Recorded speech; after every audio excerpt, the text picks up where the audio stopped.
Hello friends, welcome to my YouTube channel GPG trader. So మనం reversal chart patterns బేస్డ్గా కొన్ని chart patterns గురించి తెలుసుకోవడం జరిగిందండి. ఎవరైతే ఆ వీడియోస్ చూడలేదో ఒకసారి ఛానల్లోకి వెళ్ళి ఆ వీడియోస్ని వీలైతే చెక్అవుట్ చేయండి. ఓకేనండి. ఈరోజు ఈ వీడియో నుంచి మనం కంటిన్యూషన్ చార్ట్ ప్యాటర్న్స్ గురించి తెలుసుకోవడం జరుగుతుందండి. దానిలో భాగంగా మనం బుల్లిష్ సిమెట్రికల్ ట్రయాంగిల్ అనే చార్ట్ ప్యాటర్న్ని ఎక్స్ప్లోర్ చేయబోతున్నామండి. ఇక ఏమాత్రం లేట్ చేయకుండా let's get in to our topic. So bullish symmetric triangle is a chart pattern and it is a bullish continuation chart pattern. Bullish continuation chart patterns అంటే ఏంటండి అనుకోండి, market అనేది ఒక up ట్రెండ్లో ఉంది అనుకుందాం. సో ఇక్కడ నుంచి మార్కెట్ అనేది అప్ సైడ్ మూమెంట్ అనేది తీసుకుంటుందని మనకు ఈ చార్ట్ ప్యాటర్న్స్ ద్వారా తెలియడం జరుగుతుందండి. థర్డ్ పాయింట్ గమనించినట్లయితే will take entry in the direction of up trend.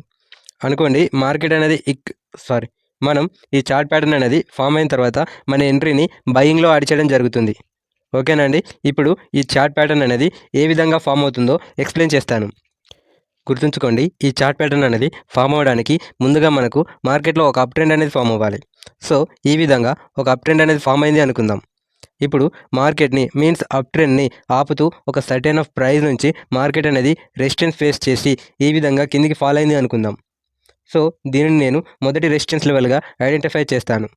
And అలాగే ఈ విధంగా ఫాల్ అవుతున్న మార్కెట్లో మళ్ళీ ఒక సపోర్ట్ లెవెల్ అనేది ఫామ్ అయ్యి చిన్న అప్సైడ్ మూమెంట్ అనేది తీసుకుంది అనుకుందాం ఈ విధంగా. సో దీనిని నేను మొదటి సపోర్ట్ లెవెల్గా ఐడెంటిఫై చేస్తాను. ఇప్పుడు మార్కెట్ ఏం చేసిందండి, ప్రీవియస్గా ఉన్న రెసిస్టెన్స్ లెవెల్ని బ్రేక్ చేయకుండా కింద నుంచే చిన్న రివర్సల్ అనేది చూపించడం జరుగుతుంది ఈ విధంగా. సో దీనిని నేను రెండవ రెసిస్టెన్స్ లెవెల్గా ఐడెంటిఫై చేస్తాను. అండ్ అలాగే ఈ విధంగా ఫాలో అవుతున్న మార్కెట్ అనేది ప్రీవియస్గా ఉన్న సపోర్ట్ లెవెల్ని బ్రేక్ చేయకుండా మళ్ళీ ఒక సపోర్ట్ అనేది ఫామ్ చేసి ఒక అప్సైడ్ మూమెంట్ అనేది తీసుకోవడం జరిగింది. సో దీన్ని నేను రెండవ సపోర్ట్ లెవెల్గా ఐడెంటిఫై చేస్తాను. ఇప్పుడు మీరు ఏం చేస్తారంటే పైన ఉన్న రెండు రెసిస్టెన్స్ లెవెల్స్ని కలుపుతూ ఒక ట్రెండ్ లైన్ని డ్రా చేయండి ఈ విధంగా. అండ్ అలాగే కింద ఉన్న రెండు సపోర్ట్ లెవెల్స్ని కలుపుతూ ఒక ట్రెండ్ లైన్ని డ్రా చేయండి ఈ విధంగా. ఓకేనా అండి. సో ఇప్పుడు ఎప్పుడైతే ఈ పైన ఉన్న రెసిస్టెన్స్ లెవెల్ని మార్కెట్ బ్రేక్ చేస్తుందో ఒక అప్సైడ్ మూమెంట్ అనేది మనం మార్కెట్లో గమనించవచ్చు. గుర్తుంచుకోండి, ఈ చార్ట్ ప్యాటర్న్ అనేది ఫామ్ అవ్వడానికి మనకు మినిమం 2 సపోర్ట్ లెవెల్స్ అండ్ అలాగే 2 రెసిస్టెన్స్ లెవెల్స్ అనేవి ఖచ్చితంగా ఫామ్ అవ్వాలి. అండ్ అలాగే మొదటి రెసిస్టెన్స్ లెవెల్ నుంచి మొదటి సపోర్ట్ లెవెల్ వరకు ప్రైస్ యొక్క డిఫరెన్స్ ఏదైతే ఉందో దానిని మనం బేస్గా చెప్పుకుంటాం. అండ్ అలాగే ఈ మీరు డ్రా చేస్తున్న రెండు ట్రెండ్ లైన్స్ ఏవైతే ఉన్నాయో అవి మనకు ఒకదానితో ఒకటి ప్యారలల్గా ఉండకూడదు. అవి ఒకదానితో ఒకటి టచ్ అవ్వాలి. అలాగే ఈ ట్రెండ్ లైన్స్ అనేవి ఎక్కడైతే టచ్ అవుతున్నాయో ఆ ప్రదేశాన్ని మనము అపెక్స్గా చెప్పుకుంటాము. ఈ విధంగా ఎప్పుడైతే మార్కెట్ అనేది ఈ పైన ఉన్న రెసిస్టెన్స్ లెవెల్ని బ్రేక్ చేసి క్లోజ్ చేస్తుందో మార్కెట్లో మనకు ఒక అప్సైడ్ మూమెంట్ అనేది కనిపించడం జరుగుతుంది. ఓకేనండి. ఇప్పుడు ఈ చార్ట్ ప్యాటర్న్ అనేది ఫామ్ అవుతున్నప్పుడు మనం ఏ విధంగా ఎంట్రీ తీసుకోవాలో ఒక చార్ట్ ద్వారా దీనిని ఎక్స్ప్లెయిన్ చేయడానికి ప్రయత్నిస్తాను. సో మీరు స్క్రీన్పై గమనించినట్లయితే ఒక చార్ట్ అనేది మీ ముందు ఫామ్ అవ్వడం జరుగుతుంది. ఒక చార్ట్ అనేది మీ ముందు ఈ విధంగా ఫామ్ అయిందండి. దీనిని మీరు క్లియర్గా గమనించండి. ఒకవేళ మీరు దీనిని గమనించినట్లయితే హ్యాపీ అండి, ఈ చార్ట్ ప్యాటర్న్ అనేది మీకు ఐడెంటిఫై అయ్యే ఉంటుంది. లేకపోతే నేను ఇప్పుడు ఐడెంటిఫై చేసి చూపిస్తాను. స్క్రీన్పై గమనించండి. ఇప్పుడు మనము ఇంట్రాడే టైం ఫ్రేమ్లో ఉండడం జరిగింది. మీన్స్ 5 మినిట్స్ కానీ లేదా 50 మినిట్స్ టైం ఫ్రేమ్ని మనం ఇంట్రాడే టైం ఫ్రేమ్ అని అంటాము. ఓకేనండి. ఇప్పుడు మార్కెట్ అనేది higher tops higher bottoms form చేస్తూ అప్ సైడ్ మూమెంట్ అనేది తీసుకోవడం జరుగుతుంది. ఇప్పుడు నేను ఏం చేస్తానంటే రెండు సపోర్ట్ లెవెల్స్ని రెండు రెసిస్టెన్స్ లెవెల్స్ని ఈ విధంగా ఐడెంటిఫై చేశాను. చూడండి, ఇప్పుడు మీకు ఈ చార్ట్ ప్యాటర్న్ అనేది క్లియర్గా అర్థమైందని అనుకుంటున్నాను. ఇప్పుడు గమనించండి, పైకి వెళ్తున్న మార్కెట్ అనేది సర్టెన్ ఆఫ్ ప్రైస్ నుంచి ఒక రెసిస్టెన్స్ లెవెల్ ఫేస్ చేస్తూ కిందికి ఫాల్ అయింది ఒక సపోర్ట్ లెవెల్ వద్దకు. అండ్ అలాగే మొదటి సపోర్ట్ లెవెల్ నుంచి ఒక అప్సైడ్ మూమెంట్ తీసుకొని మళ్ళీ ఒక చిన్న రెసిస్టెన్స్ లెవెల్ అనేది ఫేస్ చేసింది ప్రీవియస్గా ఉన్న రెసిస్టెన్స్ లెవెల్ని బ్రేక్ చేయకుండా. ఓకేనండి. అండ్ అలాగే ప్రీవియస్గా ఉన్న సపోర్ట్ లెవెల్ని బ్రేక్ చేయకుండా చిన్న సపోర్ట్ లెవెల్ అనేది ఫామ్ చేసింది.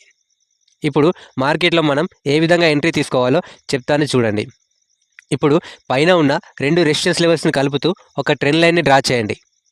అండ్ అలాగే కింద ఉన్న రెండు సపోర్ట్ లెవెల్స్ని కలుపుతూ ఒక ట్రెండ్ లైన్ని డ్రా చేయండి. అండ్ అలాగే పైన ఉన్న మొదటి రెసిస్టెన్స్ లెవెల్ నుంచి మొదటి సపోర్ట్ లెవెల్ వద్దకు ఒక లైన్ డ్రా చేయండి. దీనిని మనం బేస్గా చెప్పుకోవచ్చు. అండ్ అలాగే ఈ రెండు ట్రెండ్ లైన్స్ ఏవైతే ఉన్నాయో అవి ఎక్కడైతే కలుస్తాయో ఆ లైన్ని మనము అపెక్స్ అని అంటాము. దాన్ని కూడా ఐడెంటిఫై చేయండి. ఇప్పుడు పైన ఉన్న రెసిస్టెన్స్ లెవెల్ని బ్రేక్ చేసి క్యాండిల్ ఎప్పుడైతే క్లోజ్ అవుతుందో మనము ఎంట్రీ అనేది తీసుకోవచ్చు. బ్రేక్ చేసి క్లోజ్ చేసిన క్యాండిల్ కింద మన స్టాప్ లాస్ అనేది ప్లేస్ చేయవచ్చు. గుర్తుంచుకోండి, మీరు ఎంట్రీ తీసుకుంటున్న పాయింట్ నుంచి మీరు స్టాప్ లాస్ ప్లేస్ చేస్తున్న పాయింట్ వరకు మీ రిస్క్ అనేది 2% రిస్క్ రివార్డ్ రేషియోకి అనుగుణంగా ఉండాలి. ఒకవేళ ఆ విధంగా లేనట్లయితే మీరు ఆ ట్రేడ్ని వీలైతే అవాయిడ్ చేయండి. మరి మనం టార్గెట్ ఏ విధంగా ప్లేస్ చేయాలి సింపుల్గా ఎక్స్ప్లెయిన్ చేస్తానండి. మీకు బేస్ యొక్క రేంజ్ ఏదైతే ఉందో అది మీకు టార్గెట్గా ప్లేస్ చేయడం జరుగుతుంది. దాన్ని సింపుల్గా పైకి డ్రాగ్ చేయండి ఈ విధంగా. ఇప్పుడు మీకోసం ఇంకొక 2 ఎగ్జాంపుల్స్ అనేవి తీసుకురావడం జరిగిందండి. వాటిని కూడా ఒకసారి చూడండి. మీ ముందు ఒక చార్ట్ అనేది ఫామ్ అయింది కదండి. సో ఇది ఎప్పటి చార్ట్ ప్యాటర్న్ అండి? 19 అనుకుంటా, ఎప్పుడో మరి ఇంట్రాడే టైం ఫ్రేమే. ఇది ఎప్పుడు తీసానో తెలీదు.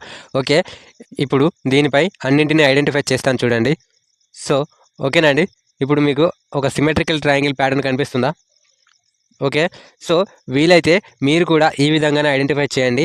సార్ మరి మీరు సక్సెస్ అయిన సిమెట్రికల్ ట్రయాంగిల్ ప్యాటర్న్స్ చూపిస్తున్నారు అండ్ అలాగే ఫెయిల్ అయినా చూపించట్లేదు. సో ప్రతి చార్ట్ ప్యాటర్న్ అనేది ఫెయిల్ అవుతుందండి. అది ఏ విధంగా ఫెయిల్ అవుతుందంటే దాని అక్యురసీ ఏ విధంగా పెంచుకోవాలో మీరు దాన్ని ప్రాక్టీస్ చేయడం బట్టి ఉంటుందండి. ఓకేనా. ఇప్పుడు సెకండ్ ఎగ్జాంపుల్ చూద్దామండి. ఈ ఎగ్జాంపుల్ గమనించండి ఒకసారి. సో దీన్ని నేను ఐడెంటిఫై చేయనండి. వీలైతే మీరు ఒకసారి ఐడెంటిఫై చేసి నాకు కామెంట్ చేయండి. ఇది అండి ఈరోజు వీడియో. ఈ ఎక్స్ప్లెనేషన్ మీకు నచ్చినట్లయితే ఒక లైక్ చేయండి అండ్ అలాగే వెళ్ళే ముందు వీలైతే మన ఛానల్ సబ్స్క్రైబ్ చేసుకోండి. Have a good day. Thank you so much.